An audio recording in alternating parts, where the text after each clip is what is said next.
sudah meluangkan waktunya dalam acara diseminasi budaya positif.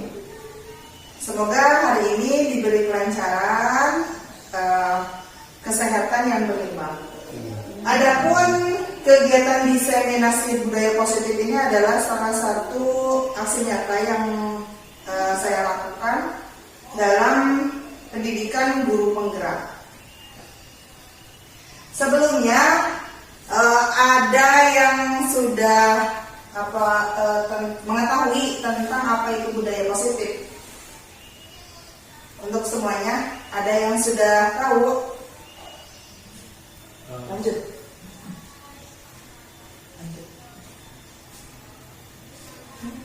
Yang akan saya berbagi hari ini adalah tentang perubahan paradigma belajar, yang kedua disiplin positif, yang ketiga kebutuhan dasar manusia, motivasi perilaku manusia, posisi kontrol, restitusi, dan yang terakhir adalah keyakinan keras. Nah, di sini saya mempunyai beberapa pertanyaan.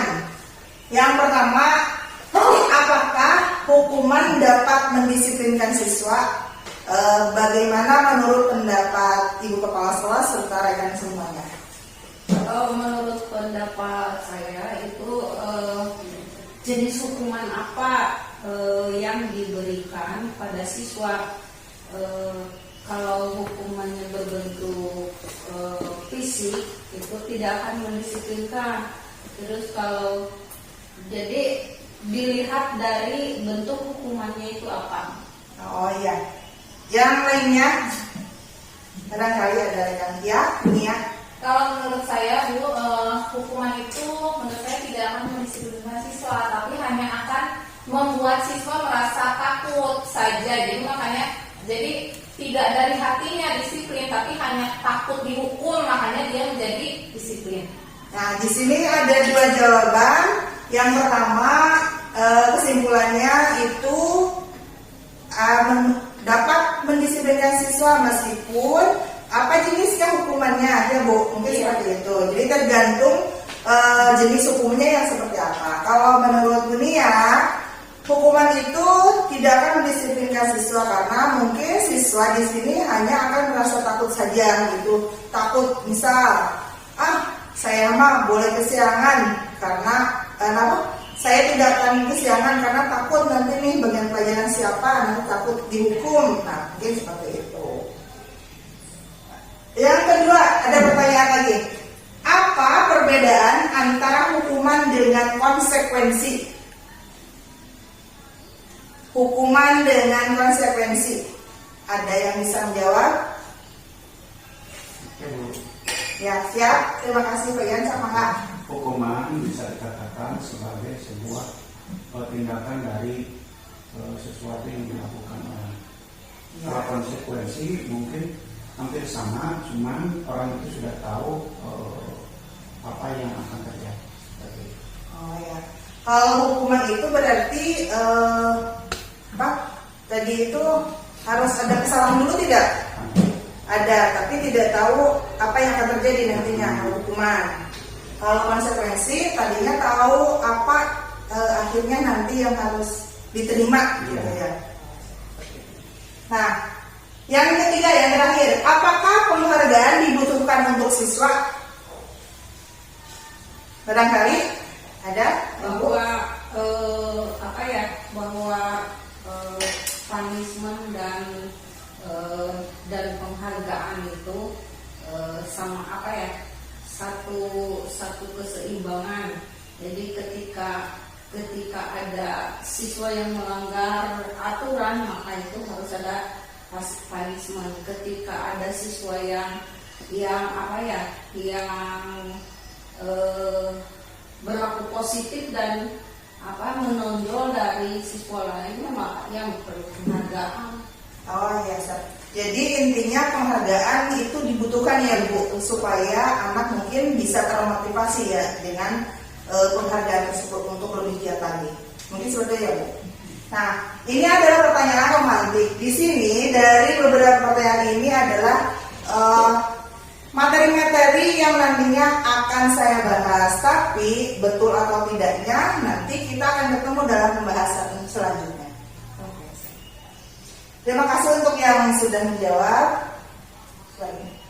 Nah, di sini yang pertama kita akan mulai bahas. Menurut KHD, tujuan pendidikan itu seperti apa? Tujuan pendidikan menurut Ki Hajar Dewantara yaitu menuntun segala kodrat yang ada pada anak-anak supaya mereka itu dapat mencapai keselamatan dan kebahagiaan yang setinggi-tingginya, baik sebagai manusia maupun sebagai anggota masyarakat. Jadi intinya di sini tujuan pendidikan itu supaya siswanya itu merasa bahagia dan juga untuk keselamatan nantinya hidup di dunia. Makanya pendidik itu hanya dapat menuntun tumbuh atau hidupnya kekuatan kodrat yang ada pada anak-anak agar dapat memperbaiki lakunya, bukan dasarnya hidup dan tumbuhnya kekuatan kodrat anak-anak.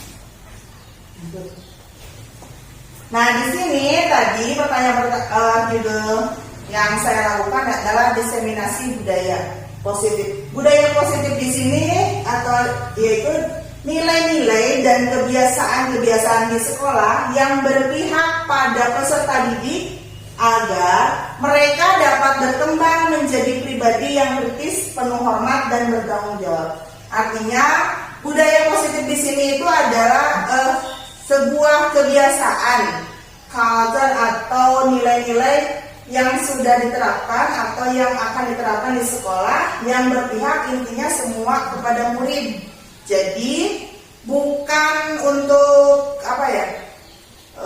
untuk kita, tapi untuk peserta didik. Jadi kita membuat kebiasaan-kebiasaan itu supaya anak mulai membiasakan berbudaya positif. Nah, di sini perubahan paradigma. Paradigma di sini ada yang pernah mendengar juga yang artinya paradigma. Paradigma itu adalah intinya cara pandang, cara berpikir, mindset. Nah, betul, ini tuh mindset, cara pandang, cara berpikir. Di sini cara berpikirnya itu yang seperti apa?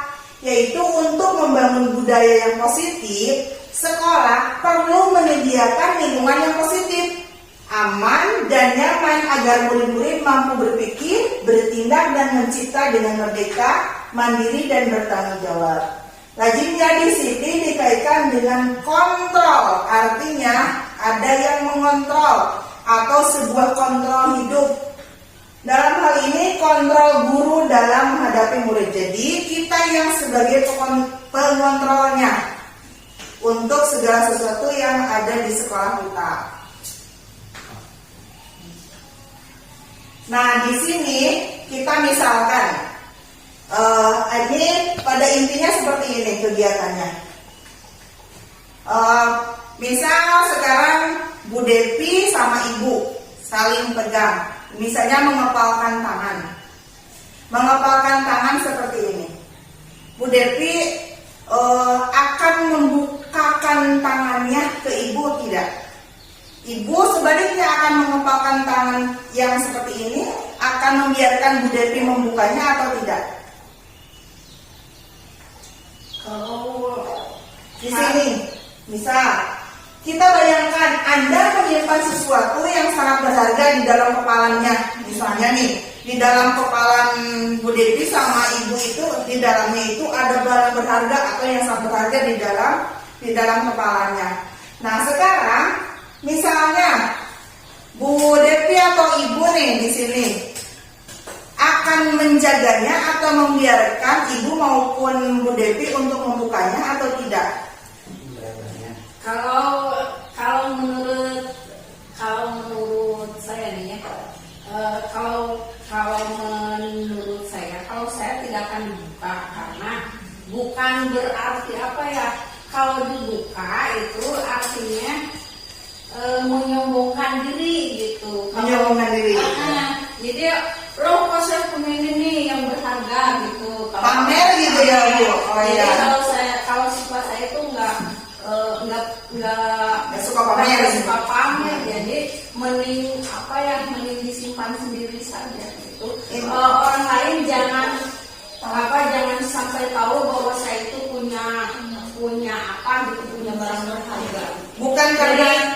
Jadi yang saya rasakan itu nggak suka pamer gitu. Ada rasa ketakutan akan diambil Bu Devi apa enggak? Tidak. Bukan seperti itu ya, tapi tidak mau memamerkan yang ada pada diri sendiri gitu Iya. yang sangat berharga. Kalau Bu Devi, nih menurut Bu Devi kalau dalam tangannya itu ada barang berharga, mau dibuka nggak di kepalanya? Enggak. Enggak. Kenapa? Takut diambil? Enggak. Karena saya kan tidak suka sama Ibu tidak suka pamer intinya. Nah, kalau orang lain mau memiliki yang seperti ibu itu, tapi bukan pamer, mau dibuka juga enggak misalnya? Kalau ya tergantung orang yang dihadapi. Kalau pencopet mungkin nggak akan dibuka. Kalau teman sendiri ya pasti dibuka. Kalau misalnya pengemis misalnya Bu, misalnya yang di dalamnya uang nih, lapar, kemudian atau preman nih, kasih saya uang tidak, kasih saya berharga, mau dibuka tidak Bu?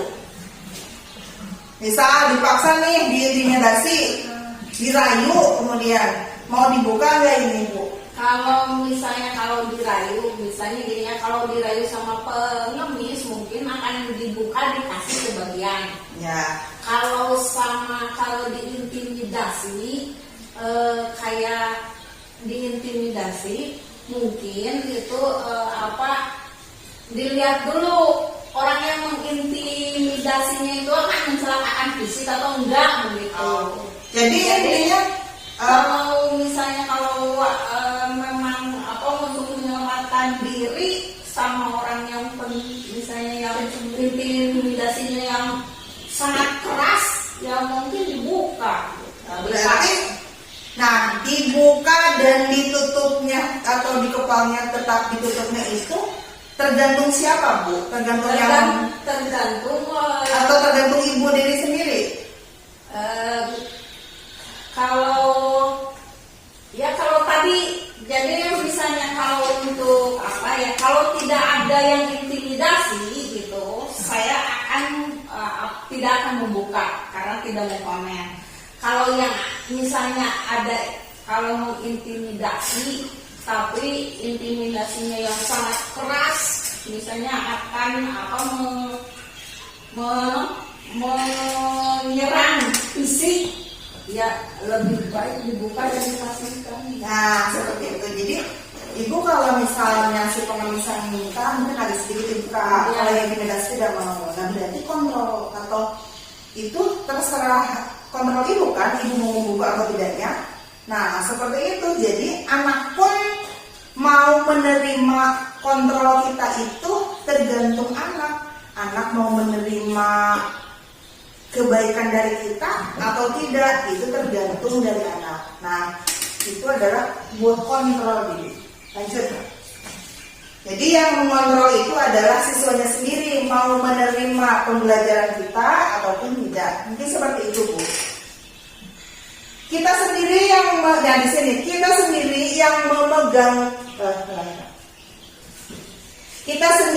memegang kontrol atas kepalan tangan kita. Apakah kita membuka atau menutup kepalan tangan kita, itu tergantung pada diri kita masing-masing sesuai dengan kebutuhan dasar kita saat itu. Lanjut.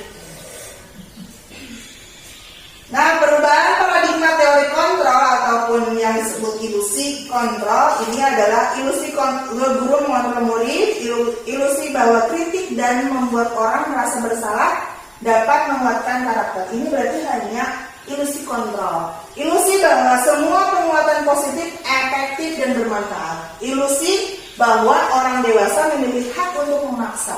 Kata-kata di sini adalah ilusi, berarti sebenarnya tidak kenyataan kan Bu? Lanjut. Nah, di sini perubahan paradigma menurut teori kontrol. Ada siapa sih sebenarnya yang memiliki kontrol?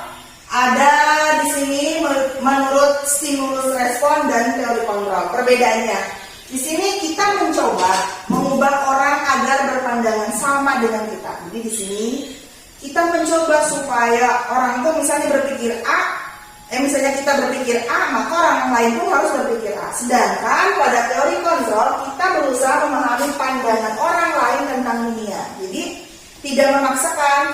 Nah yang kedua, perilaku buruk dilihat sebagai suatu kesalahan. Kalau pada teori kontrol, semua perilaku itu memiliki tujuan. Selanjutnya di sini orang lain bisa mengontrol saya. Kalau ini hanya Anda yang bisa mengontrol diri Anda. Sedangkan saya bisa mengontrol orang lain. Di sini Anda tidak bisa mengontrol orang lain karena tadi sudah disebutkan kontrol itu tergantung kepada dirinya sendiri. Dia mau membuka atau menutupnya. Yang selanjutnya pemaksaan ada pada saat rujukan gagal. Kalau pada teori kontrol, kolaborasi dan konsensus menciptakan pilihan-pilihan baru.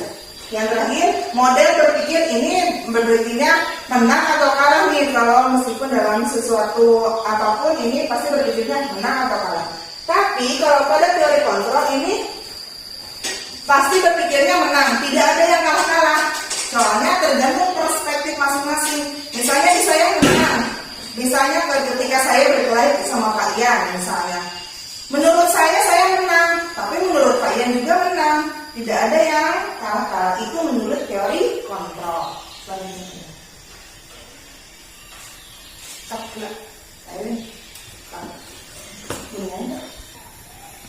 Selanjutnya, apa itu makna disiplin?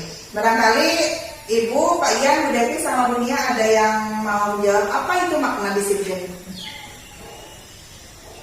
Disiplin. Ya, Pak Ian, silakan. Disiplin menurut saya adalah sesuai dengan schedule atau jadwal yang telah ditentukan oleh bersama ataupun oleh sebuah keputusan yang mengikat atau perjanjian. Itu disiplin. Atau dikatakan sebagai kalau makhluk hidup itu disiplin adalah tepat waktu, penempatan waktu yang sesuai. Intinya mungkin istilah sesuai pada waktunya atau sesuai pada tempatnya mungkin ya, menurut Pak Ian seperti itu. Jadi kalau misalnya masuk tepat waktu, pulang pun tepat waktu, itu. Alhamdulillah. Semoga kita seperti itu ya Pak. Selamanya. Amin. Ya Ibu. Menurut saya bahwa disiplin itu adalah perasaan taat terhadap taat dan patuh terhadap nilai-nilai tertentu. Contohnya tata tertib sekolah seperti itu. Kalau karena misalnya siswa kan dia belajar di lingkungan sekolah, maka siswa itu harus mentaati peraturan gitu, peraturan sekolah. Intinya Mas, segala perilaku yang sesuai dengan aturan gitu ya. Oh biasa. Saya tidak akan menjawab betul atau salahnya. Kita lihat slide selanjutnya. Nah di sini kita akan bahas apa makna disiplin. Disiplin berasal dari bahasa Latin disciplina yang artinya belajar.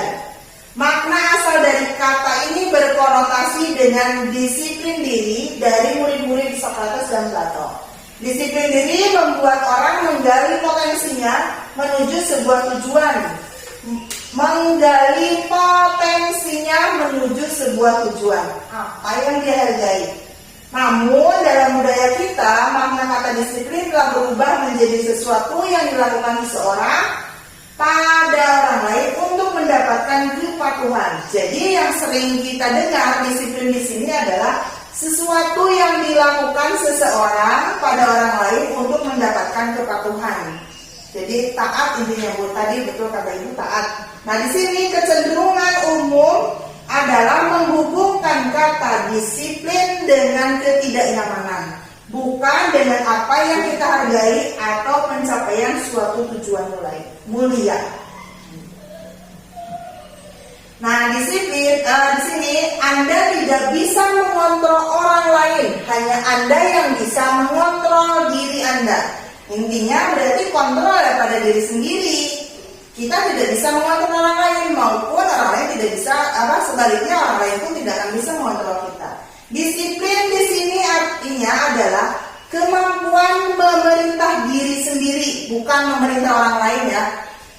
Di garis bawah kalau di sini ditulis merah, memerintah diri sendiri dalam mengontrol dan menguasai diri untuk memilih tindakan yang mengacu pada nilai-nilai yang kita hargai dengan penuh tanggung jawab tanpa terperintah orang lain.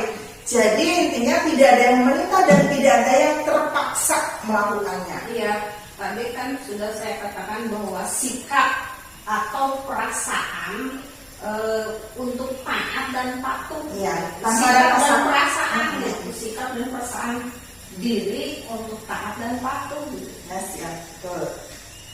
Jadi berarti tanpa pasangan ya Bu, itu kesadaran diri sendiri berarti ya Bu untuk taat dan patuh. Lanjut, Ayan.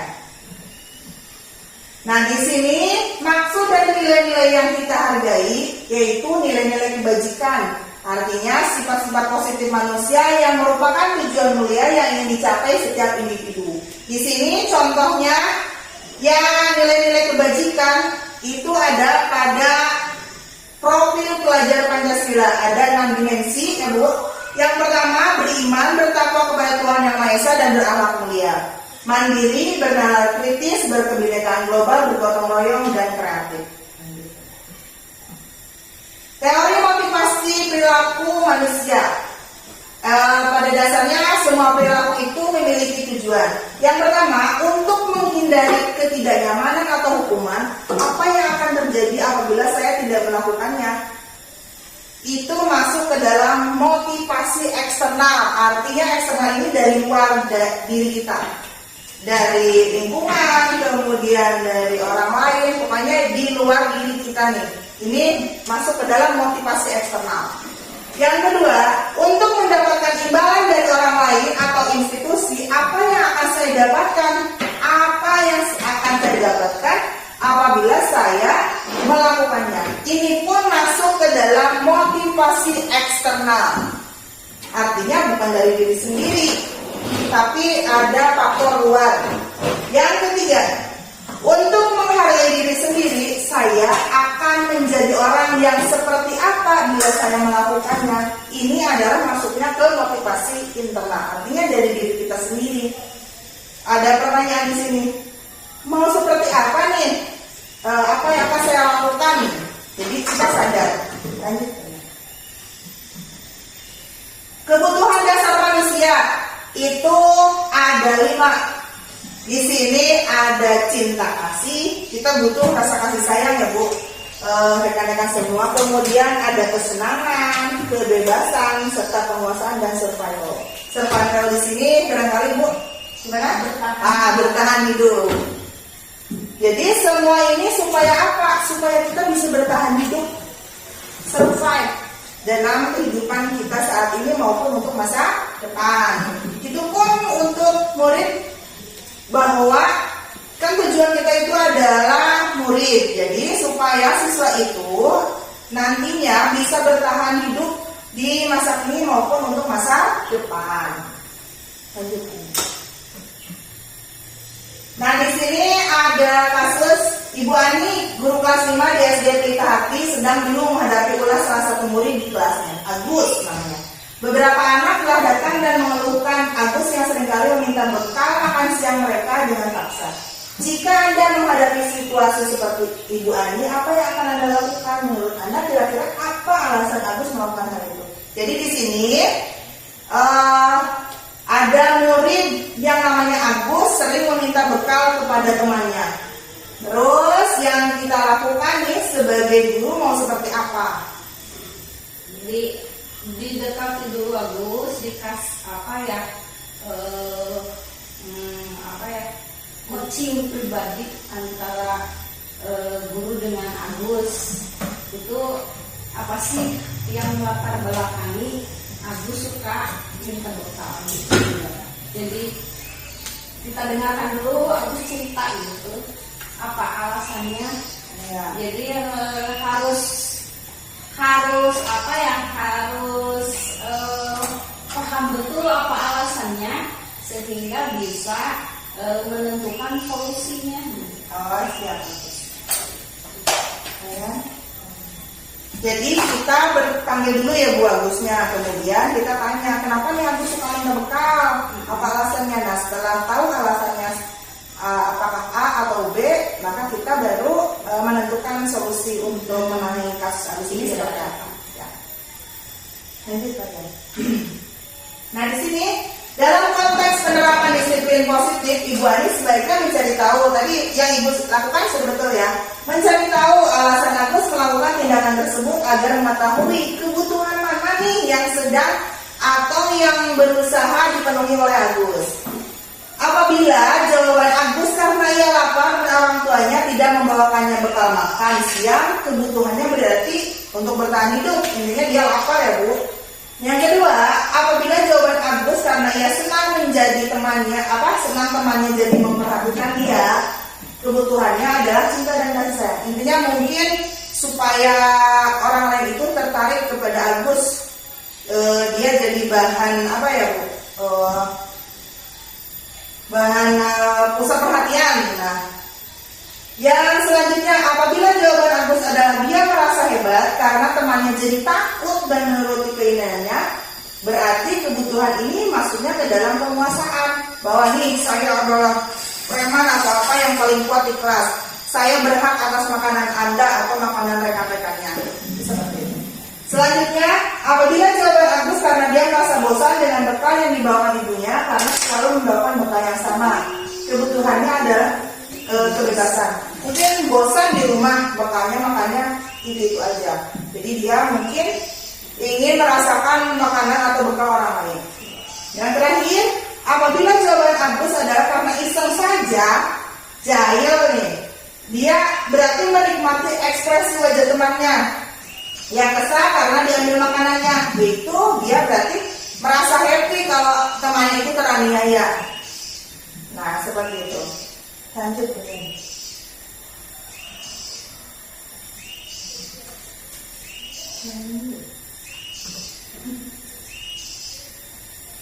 Di sini ada 5 posisi kontrol kita nih terhadap murid. Apakah sebagai penghukum, pembuat merasa bersalah, sebagai teman, pemantau, atau manajer. Seperti apa 5 posisi kontrol ini? Selanjutnya, slide-nya saya akan jelaskan. Nah, di sini 5 posisi kontrol. Motivasinya yang pertama di sini ada menghindari hukuman, ada mengharapkan imbalan, dan yang ketiga menghargai diri sendiri. Nah, yang masuk ke dalam menghindari hukuman ini adalah kita sebagai penghukum dan pembuat merasa bersalah. Contohnya, misal menghardik, menunjuk-nunjuk, menyakiti, menyindir. Ini untuk penghukum. Contohnya, misalnya, kamu mau gini, kamu mah dasar miskin, tidak punya uang. Nah, seperti itu. Itu sebagai penghukum. Atau besok kamu tidak boleh berangkat sekolah lagi karena hari ini sudah kesiangan. Misalnya seperti itu. Pembuat merasa bersalah, berceramah dan mengatakan kata-kata misalnya, seharusnya kamu itu berangkatnya lebih pagi. Seharusnya kamu itu besok membawa bekal makan dari rumah. Nah, jadi ada kata seharusnya. Nah, terus ada lagi kata-kata, ibu kecewa kalau kamu misalnya melakukan mengambil hak orang lain. Ibu sangat kecewa terhadapmu. Nah, itu kata-kata. Hasilnya adalah murid akan memberontak menyalahkan orang lain. Kemudian murid pun akan berbohong. Kalau yang berperasaan bersalah, ini akan membunyikan atau sama juga itu berbohong. Nah, selanjutnya, sebagai teman atau pemantau ini mengharapkan imbalan dan ketergantungan pada orang lain. Membuat alasan-alasan untuk muridnya. Kemudian kalau pemantau menghitung dan mengukur. Ini sudah jam berapa nih? Nah, seperti itu.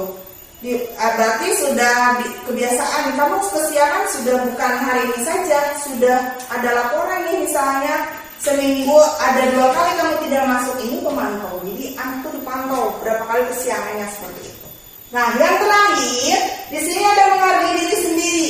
Menghargai diri sendiri. Tadi kan kontrol ada dari motivasi eksternal dan internal. Nah, ini menghargai diri sendiri masuknya ke dalam eksternal atau internal?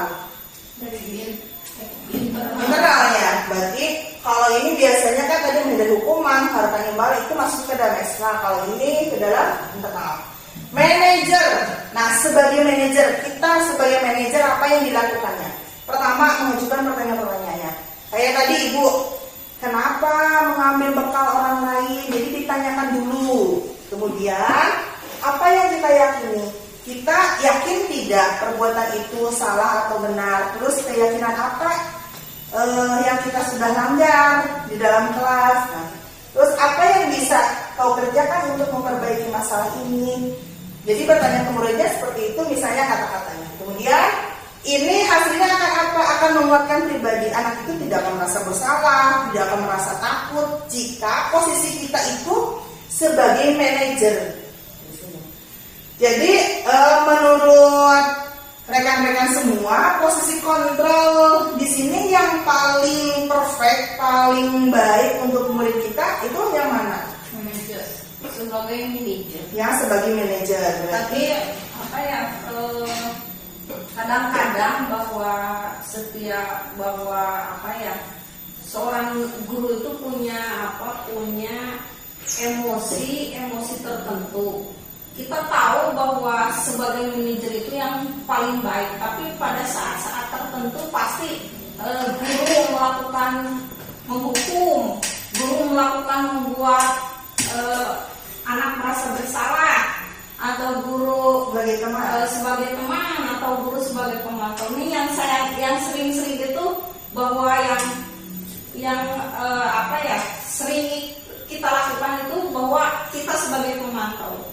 Nah, karena ini sudah tahu bahwa posisi kontrol yang terbaik itu adalah sebagai manajer, maka dengan harus membiasakan diri, mengubah mindset bahwa kita itu harus sebagai manajer. Ya, terima kasih Ibu pendapatnya. Jadi itu ya, kita memang sebagai guru tidak luput dari kesalahan. Kemudian kita juga tidak luput yang namanya belajar. Jadi mungkin sebelumnya kita yang posisi kontrolnya di sini nih sebagai penghukum, pembuat merasa bersalah, pemantau, kita belajar berubah sedikit-sedikit menjadi posisi kontrolnya sebagai manajer. Jadi seperti itu ya. Lanjut ya. Nah, di sini ada pernyataan. Saya kecewa sekali dengan kamu. Di sini siapa yang mengatakannya? Membuat orang merasa bersalah. Jadi saya kecewa dengan kamu. Kamu kenapa kesiangan terus? Nah, di sini siapa yang mengatakan? Itu adalah kita sebagai pengontrol, posisi kontrolnya membuat orang merasa bersalah. Kamu tidak pernah benar melakukannya. Ini sebagai penghukum. Ayolah, lakukan demi ibu bapak. Ayolah, besok jangan kesiangan lagi ya, demi ibu. Kalau kesiangan terus nanti ibu yang ditutup sama kepala sekolah. Karena saya seperti itu gitu ya. Ini dia diposisikan sebagai teman. Nah ya, selanjutnya apakah kamu mau mendapatkan stiker bintang ini? Ini untuk pemantau. Selanjutnya, bagaimana kamu bisa menyelesaikan masalah ini? Bagaimana jadi anak tuh berpikir untuk mencari solusinya yang terbaik menurut dia nyaman seperti apa. Ini posisi yang baik itu manajer. Kalau di sini sama, kamu selalu yang paling terakhir, ini penghukum. Nah, di sini lihat untuk klik kanan di sini. Yang pertama, peraturan kelas itu bisa ini lihat diagram apa? Diagram lingkarannya di sini nih. Ada yang paling kecil, kemudian dia bisa menyebar menjadi lingkungan positif dan kemudian nantinya menjadi budaya positif. Tadinya hanya peraturan kelas, kemudian dari peraturan kelas diyakini nih oleh semuanya sebagai kesepakatan kelas. Dia dengan sadar menyadari bahwa ini tuh butuh, bahwa ini tuh harus dilakukan supaya demi kebaikan dan kelancaran belajar kita, misalnya di kelas itu dibuatkan kayak penyatuan. Nah, setelah diyakini oleh murid, itu akan menjadi kebiasaan-kebiasaan positif, maka akan terdapat lingkungan positif di situ. Nah, lingkungan positif tersebut yang sudah jadi kebiasaan, maka akan terciptalah budaya positif di sekolah kita. Kita berharapnya seperti ini. Nah, semoga kedepannya kita belajar untuk supaya seperti ini. Lanjut. Keyakinan keyakinan kelas di sini adalah nilai-nilai kebajikan atau prinsip-prinsip universal yang disepakati bersama secara universal, lepas dari latar belakang suku, negara, bahasa maupun agama. Menurut Gosen, suatu keyakinan akan lebih memotivasi seseorang dari dalam atau intrinsik. Seseorang akan lebih bersemangat untuk menjalankan keyakinannya dari hanya sekedar mengikuti serangkaian fakta. Nah, pembentukan keyakinan kelas. Ini keyakinan kelas bersifat abstrak daripada peraturan yang lebih rinci. Keyakinan kelas berupa pernyataan yang universal. Pernyataan keyakinan kelas senantiasa dibuat dalam bentuk positif. Keyakinan kelas hendaknya tidak terlalu banyak sehingga mudah diingat dan dipahami. Semua warga kelas sebaiknya ikut berkontribusi dalam membuat kegiatan kelas lewat curah pendapat dan bersedia meninjau kembali keyakinan kelas dari waktu ke waktu. Bedanya peraturan dengan keyakinan kelas. Kalau peraturan selalu kembalikan buku ke tempatnya. Kalau keyakinan kelas itu biasanya dia bertanggung jawab, tidak usah disuruh, pasti buku-buku yang terdekat akan disimpan kembali. Dilarang mengganggu orang lain. Kata-kata yang lebih positifnya itu adalah menghormati orang lain dan diri sendiri. Jadi kata-kata dilarangnya itu dihilangkan kalau di sini. Hadir di sekolah 15 menit sebelum pembelajaran. Menghormati orang lain, komitmen pada tujuan berkomitmen. Dilarang melakukan kekerasan. Kata-kata yang lebih positifnya itu keselamatan, menghormati orang lain. Dan selanjutnya, jangan berlari di kelas atau koridor. Ini kata-kata dalam keyakinan kelas itu keselamatan maupun keamanan. Misalnya menjaga keamanan di kelas. Jadi kata-kata jangan, dilarang, itu yang memaksa itu tidak boleh dilaksanakan, diyakini. Itu bukan merupakan keyakinan kelas. Nah, ini adalah contoh kesepakatan yang sudah saya buat di kelas. Ini adalah kesepakatan. Ini semua yang ditempel stick-note ini adalah yang diajukan oleh anak-anak. Dia mau seperti apa di kelasnya, keyakinan apa yang mau dilakukan. Dan kemudian ini harus dilakukan dengan penuh tanggung jawab oleh satu kelas tersebut. Nah, di sini sudah didapatkan hadir kelas tepat waktu, mengikuti pembelajaran dari lanjutnya. Nah, bagaimana untuk mengatasi permasalahan di sini? Ada segitiga restitusi. Apa sih segitiga restitusi ini? Yaitu proses menciptakan kondisi bagi murid untuk memperbaiki kesalahan mereka sehingga mereka bisa kembali pada kelompok mereka dengan karakter yang lebih kuat. Melalui restitusi, guru dapat membantu murid menjadi lebih memiliki tujuan, disiplin positif, serta memiliki dirinya setelah berbuat salah. Membantu murid untuk jujur pada diri sendiri dan mengevaluasi dampak dari kesalahan yang dilakukan. Memberikan penawaran bukan paksaan. Nah, di sini yang pertama, dalam kegiatan segitiga restitusi ada 3 kegiatan. Yang pertama, menstabilkan identitas terlebih dahulu, kemudian memvalidasi tindakan yang salah, dan yang ketiga, menanyakan keyakinan. Contohnya, menstabilkan identitas.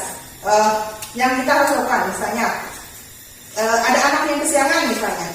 Nah, apa sih yang menstabilkan identitas? Apa yang harus dilakukan? Yang pertama, anak dipanggil, kemudian ditanya, kenapa bisa berangkat ke sekolahnya siang?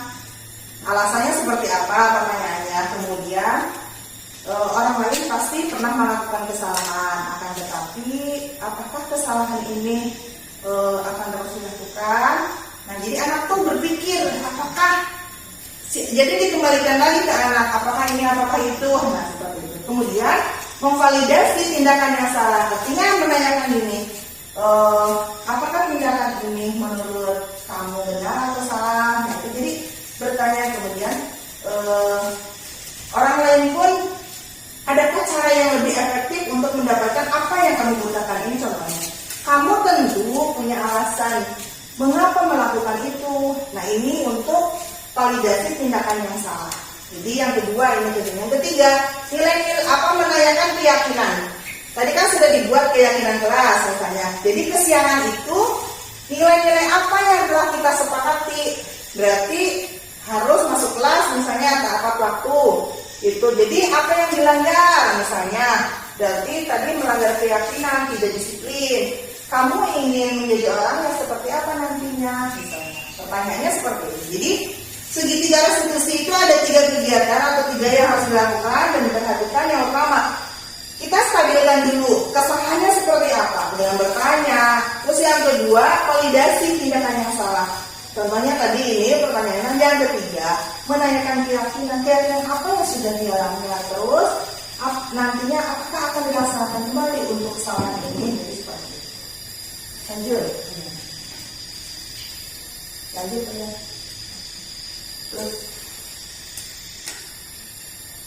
Terus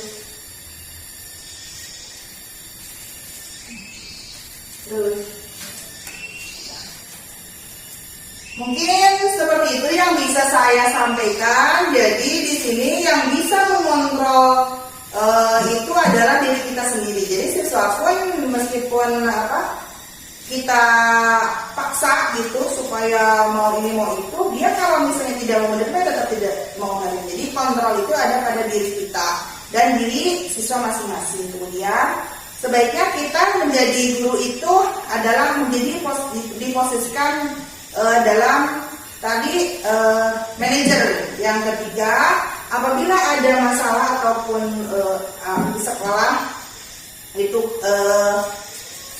tadi masalah misalnya kesialan itu sebaiknya itu diselesaikan dengan menggunakan segitiga restitusi. Mungkin sekian hari ini yang dapat saya sampaikan dan saya dapat berbagi dengan kepala sekolah, dengan rekan semua. Semoga ini menjadi pengetahuan baru atau mungkin sudah ada yang nyaman untuk menambah wawasan kita bagaimana nih menghadapi siswa nantinya. Jadi kita tidak salah lagi memposisikan kita di internet ini. Mungkin seperti itu. Apabila saya mohon maaf apabila ada salah-salah kata ketika dalam menyampaikan. Sekali lagi terima kasih untuk waktunya. Sekian. Assalamualaikum warahmatullahi wabarakatuh. Assalamualaikum warahmatullahi wabarakatuh. Waalaikumsalam warahmatullahi wabarakatuh. Apa kabar semuanya? Baik. Alhamdulillah wa syukurillah, hari ini kita masih diberi kesempatan untuk bisa masuk sekolah lagi. Kita belajar hari ini. Tapi sebelum kita melaksanakan pembelajaran, Ibu akan melaksanakan kegiatan yang namanya ini keyakinan kelas. Ada yang sudah tahu apa itu keyakinan kelas? Belum. Cung, siapa yang udah tahu? Belum. Nah, keyakinan kelas di sini artinya adalah kesepakatan kita tentang apa sih yang akan kita laksanakan, apa yang akan kita sepakati, apa aturan yang akan kita sepakati untuk supaya kegiatan pembelajaran baik di kelas maupun di sekolah ini aman, nyaman, kemudian tidak ada paksaan apapun. Keyakinan kelas di sini adalah kesepakatan yang kita buat, kita rancang, kemudian kita sepakati, kemudian nantinya kita laksanakan dengan penuh tanggung jawab tanpa ada rasa paksaan dari siapapun. Karena ini adalah persetujuan kita nih, mau dilaksanakan atau tidak. Kalau sudah disepakati mau tidak mau, karena ini sudah kesepakatan kalian, berarti kita harus laksanakan dengan penuh tanggung jawab. Contohnya seperti ini. Nah, selain itu keyakinan kelas ini adalah mengubah kata-kata yang tadinya negatif menjadi kata-kata positif. Contohnya seperti ini. Dilarang atau jangan buang sampah sembarangan, jangan kesiangan, jangan menyontek, dilarang menyontek. Nah, kata-kata jangan, kata-kata dilarang itu kita ganti dengan kata-kata yang lebih halus. lebih positif. Artinya kalau jangan, kamu kan biasanya kalau jangan berarti merasa ketakutan. Tapi kalau misalnya jangan buang sampah sembarangan, itu kita ganti dengan menjaga kebersihan bersama, misalnya seperti itu. Kemudian jangan kesiangan, artinya berangkatlah dengan tepat waktu. Kemudian jangan berisik, artinya berdisiplinlah ketika belajar, misalnya seperti itu. Atau apalagi ya, misalnya jangan meminjam barang sembarangan. Berarti kalau mau meminjam harus apa dulu? Izin ke yang pun. Contohnya berarti izin ketika meminjam barang orang lain. Jangan ada kata-kata jangan, atau tidak boleh ada kata-kata jangan dan dilarang. Kata-katanya diganti dengan yang lebih positif. Sudah mengerti? Ada yang ditanyakan? Ingat ya, keyakinan kelas itu adalah apa yang kita inginkan, kita sepakati, kita laksanakan dengan penuh tanggung jawab. Kalaupun dilanggar, berarti kalian sudah mengkhianati kesepakatan. Ngerti? Nah, sekarang Ibu ingin kalian kesepakatan yang seperti apa, keyakinan kelas yang seperti apa yang kalian inginkan.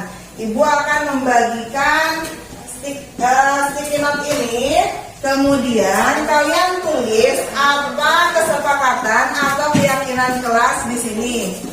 Jadi kamu harus nantinya menjalankan kesepakatan ini dengan penuh tanggung jawab, tanpa ada paksaan, karena ini adalah tanggung jawab kalian. Kalian yang menginginkan ini, kalian pun harus menerapkan keyakinan ini dengan penuh tanggung jawab.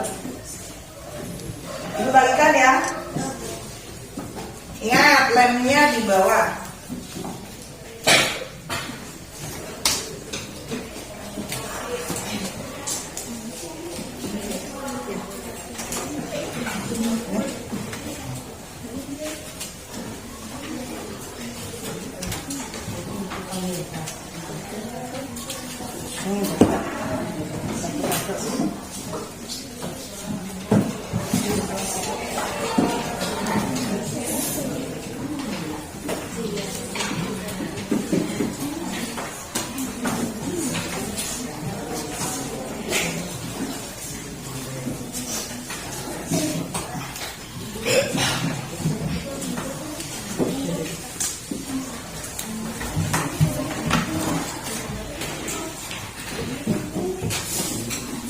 Silakan, yang sudah boleh menulis.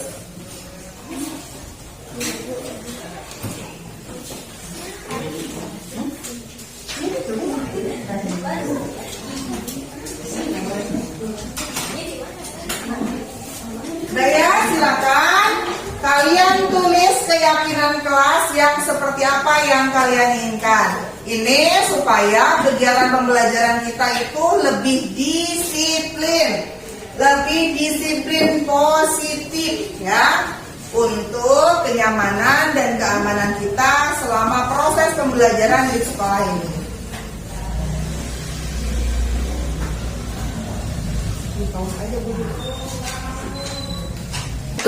Sudah semuanya? Sudah. Sekarang sticky note yang sudah kalian tulis, keyakinan kelas yang sudah kalian tulis pada sticky note, kalian tempel di sini, tapi bergantian, oke? Mau satu orang, dua orang, sok boleh. Silahkan ke depan tempel di sini. Yang sebelah kiri, sok. Yang lainnya pokoknya yang sudah tempel. Boleh. Oh, boleh. Yo.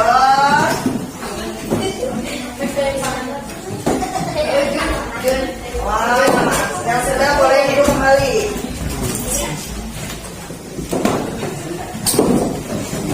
Menjaga tertib.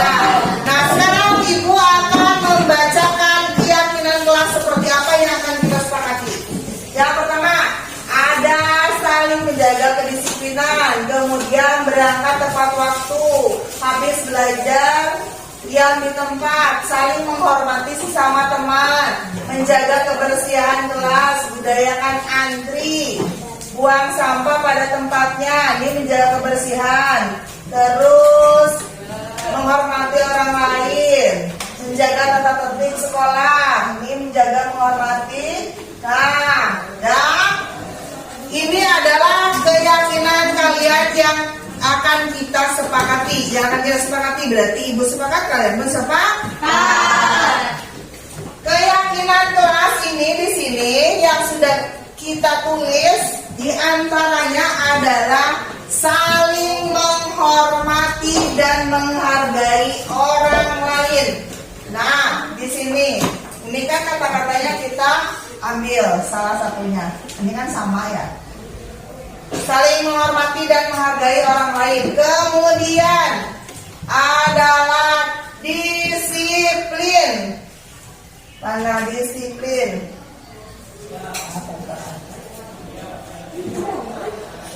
Kemudian menjaga tata tertib di sekolah.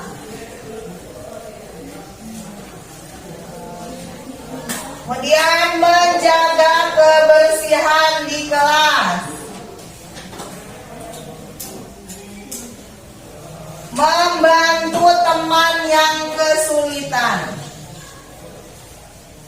Kemudian berangkat tepat waktu.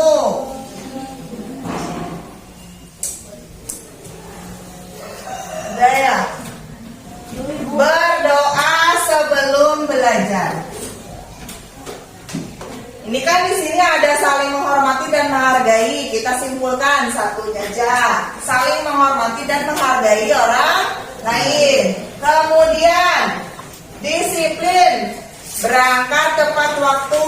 Kemudian memakai seragam sesuai jadwal. Itu disiplin. Kemudian menjaga ketertiban di sekolah dan apalagi membantu teman ketika kesulitan. Nah, ini adalah keyakinan kelas yang akan kita sepakati dan harus kita lakukan dengan penuh tanggung jawab. Nah ya, berarti ini keyakinan siap untuk kita laksanakan dengan penuh tanggung jawab? Siap. Oke. Ini adalah keyakinan kelas untuk kita sepakati. Kita harus bertanggung jawab terhadap apa yang sudah kita sepakati bersama. Untuk itu, keyakinan kelas yang kita buat hari ini Ibu cukupkan sekian. Assalamualaikum warahmatullahi wabarakatuh. Waalaikumsalam.